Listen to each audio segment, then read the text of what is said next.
This is KUGAN CASSIUS for IFL TV, proudly sponsored by Everlast. It's Joshua USYK fight week, arrived today, looking very fresh and a little bit less fat. DILLIAN WHYTE, all right, mate? I'm trying, man, trying. You look well, you look well. Trying to be better, that's all. Okay. Let's start with your fight that's been announced finally for October the 30th against Otto Wallin. Thoughts? Great fight, you know, obviously the guy is a good boxer, good mover, big guy, southpaw and all of this other stuff.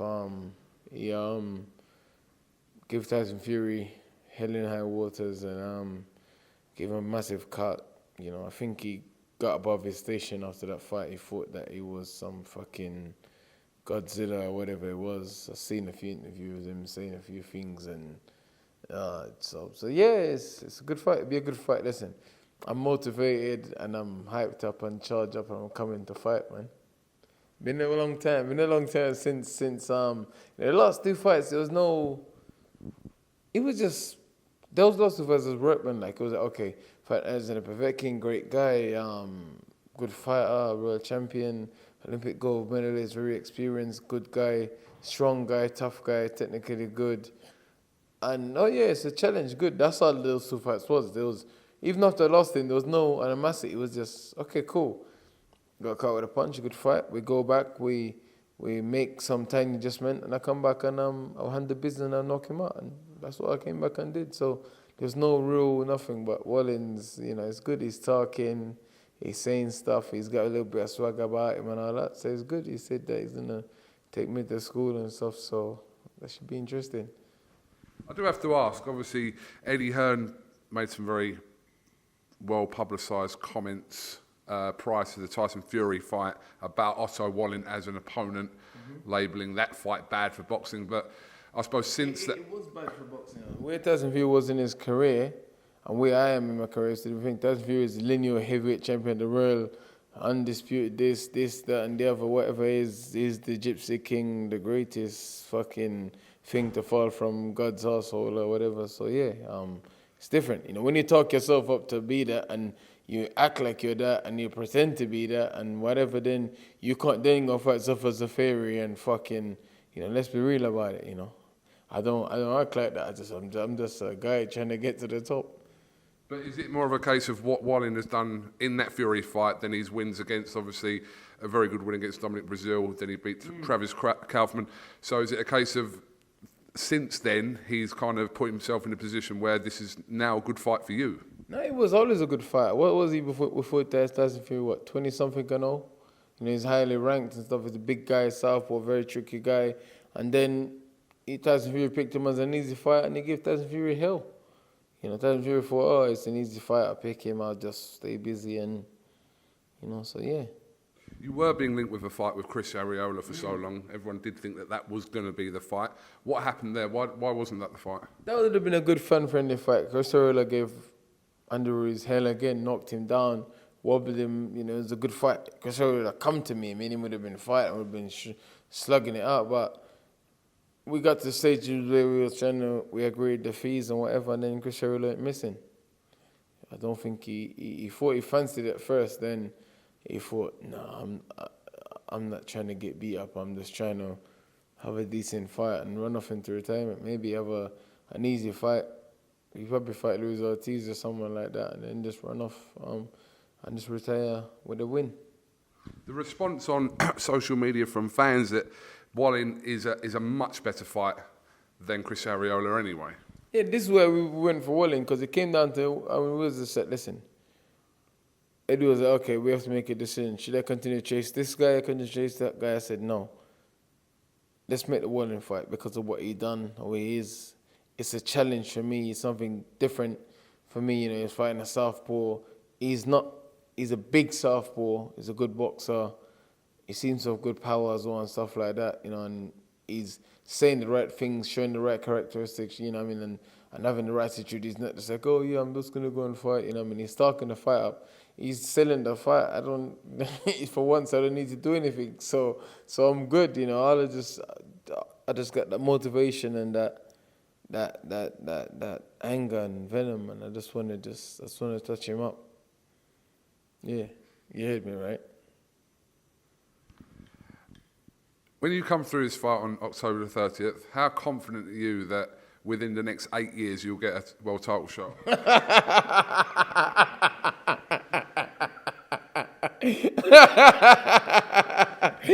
Even then, I'm still not confident. I might have to just rub someone's world title and stick someone up. Hey, give me that belt. Just grab one. I know I might just wait till the WBC heavyweight title fight and just grab the belt from the ringside and run off. Just say, yep, this is mine. I don't know. Father.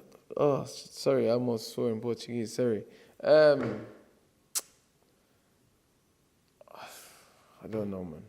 I'm completely just lost with the whole thing, man. Well, what is the plan for you? Just to keep taking these kind of fights until eventually one day that shot does fall in place for you? Is that the plan? I think they're just trying to get me beat so I lose my position. I think that's what it is. Well, you did get beat, but then you come back. Yeah, but that's what I'm saying. It was just switch it back straight away. It was like, that wasn't even a loss. That was just a lesson. That fight wasn't even a loss. It was a lesson in concentration. That's all it was. It wasn't, there was, I was ready to fight him, I think 4 weeks after or something, a full 9 weeks or something, I was ready to fight again, and then it dragged out. So yeah, but I don't know, man. Let's just talk about the card first of all, because you've got Alan Babbage against Lucas Brown. A few people critical over putting Lucas Brown in with Alan Babbage. Lucas Brown called for the fight. Babbage didn't call for the fight. Babbage wanted to fight a Polish guy that was 14-0. He sent me the guy, he posted. But that's the kind of fight Babbage want. Lucas Brown, he was calling and begging and messaging me every day and messaging me, I think I can beat Alan Babbage. I will knock Alan Babbage out. Oh, yeah, we're two warriors. Yeah, this, that. Because, and I don't blame him, because if I was watching Babbage as well, I'd think, I can knock this guy out. He's aggressive and he's tenacious, but maybe if I touch him one time when he's swinging or he's coming in, so I can see why he's saying that. He's probably thinking, am I going to beat Fabio Wardley? No. Am I going to beat this guy? No, because them guys is taller and they're bigger. Babbage is similar size to him in height and similar style. Lucas Brown is a slugger as well. People forget he's a slugger as well. He's still the best person Babbage fought on paper. So he's thinking, wait, Babbage has only had 8 fights. Still a lot of things to work on. So he fancied it, and rightly so. So this is boxing about. It's all about timing and trying to pick what you believe and what you think you can do. So he kept on calling for the fight, calling it here and tagging me. And I don't like Lucas Brown. I hate Lucas Brown. He keeps tagging me and keep calling me, and I'm just thinking, shut the fuck up. I think people were raising questions because of his one-round loss to Paul Gallen. But I think people also forget that Alan Babbage has only had 8 fights. Yeah, Lucas Brown's a strange guy. That fight with Gallen was weird. It's weird, I'm not going to start speculating stuff, but it was a weird fight. Weird fight. It's better than that. Even this stage of his career is still better than losing 1 round to get Paul Gallen. What sense does it make? You can beat fucking Paul Gallen.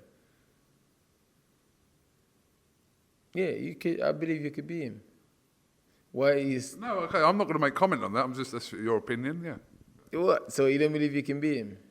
I'm not going to say that I could beat, He's a fucking cricketer, whatever it is. Rugby player. Oh, whatever. I don't know. You think you can beat a rugby player? A cricketer? Oh, I don't know. Sorry, I got Pakistan and Sri Lanka and Australia. I'm confused, sorry. Fabio Wardley won't be on the bill, though. Yeah, he's a bit tired. He's had a lot of fights and training. And I think Fabio, the fights that he's had been pressure fights. So even though he blasted Nick Webb out, it's the pressure. Someone that used to spar, Nick Webb knock Eric Pfeiffer out and stuff. So there's that mental pressure. And Fabio's a young kid as well. He's a young guy. He's a big guy, but he's young. So sometimes you have to run these guys out. Sometimes you need to give him a break as well. Obviously, you have to listen to him. You can't say to him, you have to fight. If he says, I need a rest or whatever, so... Yeah, and he's a tall guy as well. Sometimes when you're being tall, your body's develop a bit slower and things take longer to grow and other things. So, say, okay, have a rest, come back. Hopefully he fights December or something, we'll see. Let's talk about tonight. honest thoughts on Joshua and Alexander Usyk? How dangerous of a fight is this for Anthony Joshua? I don't think this fight's as dangerous as everyone else is making out. Listen. This fight is as dangerous as Joshua makes it. You know, if Joshua presses him, I think he'll knock him out. If he goes points, Usyk's not going to get points decision because I think he'll just take a lot of damage.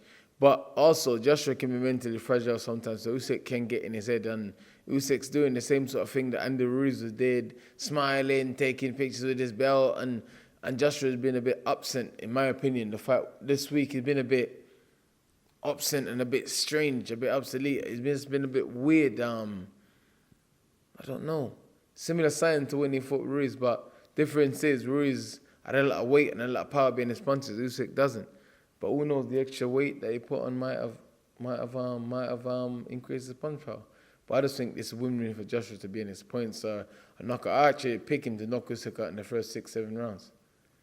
If he presses him and don't try to get into a boxing match with him. Do you think Joshua starts the fight at a fast pace and tries to kind of, not within the first 2 or 3 rounds, try and possibly do what we expect it to be a cagey fight for the first 2 or 3 rounds? Could Joshua go the other way and try and take him out earlier?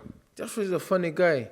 Fights that people talk about, and like the Joseph Parker fight, he started it strange for some reason. He started a bit cagey, the Povetkin fight, he started a bit cagey, and I believe in those fights, had he had pressed those, he'd have been done a lot better and got them. He'd have got Parker out of there probably, for sure.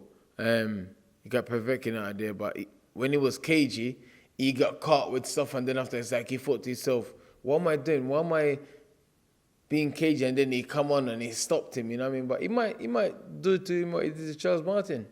He should think, okay, I fought a southpaw before, it's a different level, but it's still the same shots that gives the southpaw problem, and just start on the front foot and just start pushing.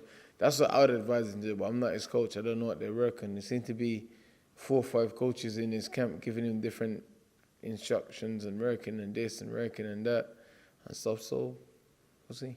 Did you see the shape of him yesterday? What did you think? Lots been made of him slimming down for this fight.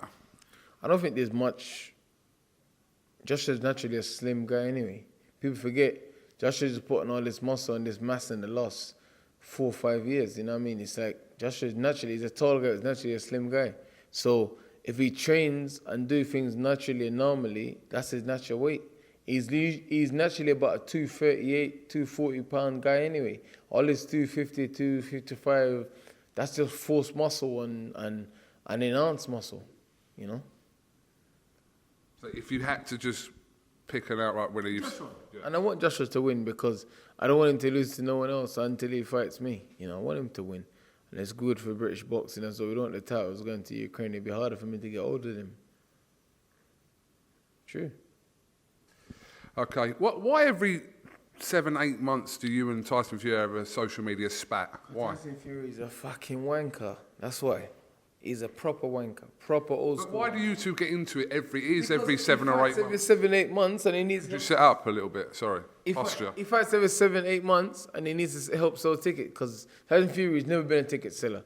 Okay, he's the only heavyweight of all of us that held all the belt, not at the same time, at different time. Okay, he's the only one that's undefeated, great, and all that sort of stuff, but he's never been a ticket seller. He's a con artist, he's a con man, he con the public, he talks shit all the time. Oh, I'll fight this, I'll fight any man born from his mother. He just talks shit. All he does is go around and shout and talk shit and think people are scared of him and talk. He just talks crap.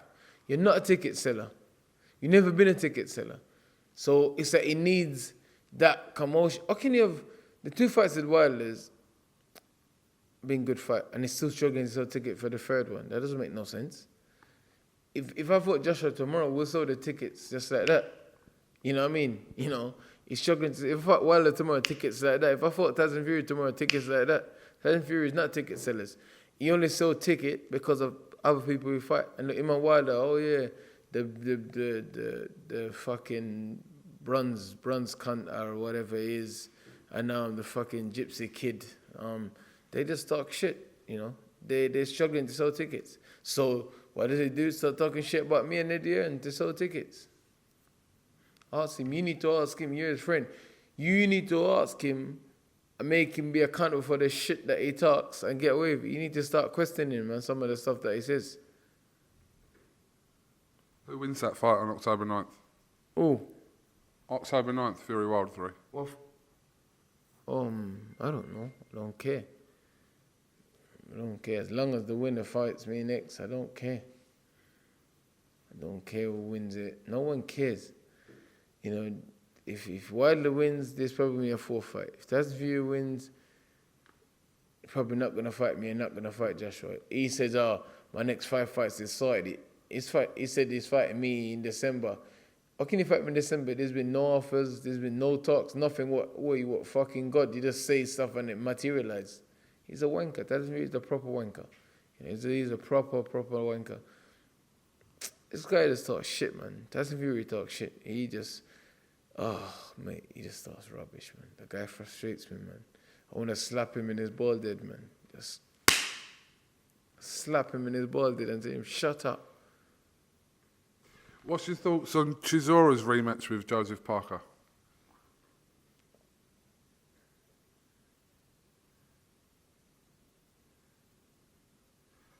Do you want me to repeat the question?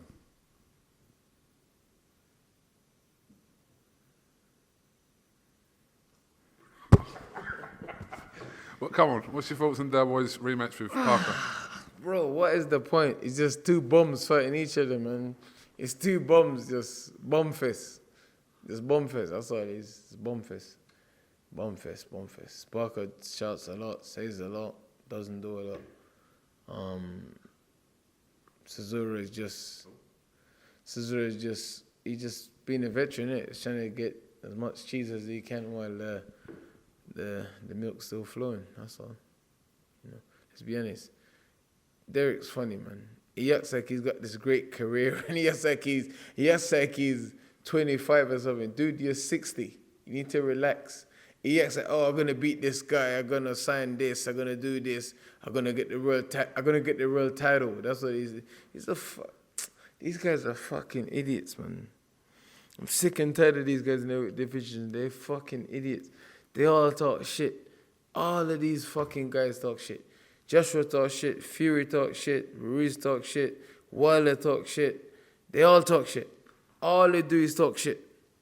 Talk shit and lie and say this is it and say, we tried to make this fight and that fight. No, you're not. You just talk shit. If Fury and Wilder want to fight, they can fight. If Fury and Joshua want to fight, they can fight. The fight was there. Why did Fury pull out of the fight? Okay, the fucking idiot did the mediation or whatever it was and ended up on thing. But they should have just signed up the fight and paid the fucking hillbilly off when the fight was happening. He just run off into the fucking deep south and fucking fucked a possum or some shit and just be like, yeah, goddamn it, I got $20 million to go and sit down and make the fight happen. And just, he's fucking idiot, man. These fights can happen. But these guys just con the public and talk shit over and over again and over again. And it's fucking sickening, you know. I'm willing and ready to go whenever. These guys just talk shit. And the people just let them get away with it. People need to start thinking and using their brain. Why is these fights happening? Why is this guy saying this and saying that and it's not happening? You know, we all in the same business. These fights can happen. Okay, well listen, Dillian, thank you very much for talking to IFL TV. I can tell that you're hungry. I can just tell. You're getting a bit. I'm just annoyed, bro. You know what it is? I'm sick. How long have I been chasing these fights? If WBC make this fight, I'll fight him. WBC make the fight, he don't fight. People lying that they're trying to make fights with me, and I'm turning fights down when there's no offers. These guys is talking shit. People saying I turned fight down when all I wanted was 40 weeks VADA testing. People said I turned the Joshua fight down. No, I just wanted 40-week VADA testing and they didn't want to give it. Why is that? You're a clean athlete. Did the 40-week VADA testing. These guys talk shit, man. People need to... I don't say a lot of things because I can't be fucked. I literally can't be fucked. But there's a lot that goes on behind the scene. People have to start thinking using your brain. You don't just take the first thing you see. Sometimes you need to look beyond and understand, why is this happening? Why is these guys just talk shit? You know, I don't turn fights down. I don't turn fights down. You know, I'm here to fight. You have one life. When it's done, it's done. That's it, man. You know, I don't care. Win, lose, or draw, I'm winning anyway, you know. I don't care. But I always come to win. I don't pretend to be the best or this and the other, no. But when I come, you're going to know. Simple as that. That's what she said. You should have said that then. When I come, you're going to know. Disgusting. Right, listen, go and get some food and go and get sorted out because we're shortly going to leave for fight night. So have you got anything else you'd like to say? Is there any website you want to plug? Any kind of merchandise you want to plug?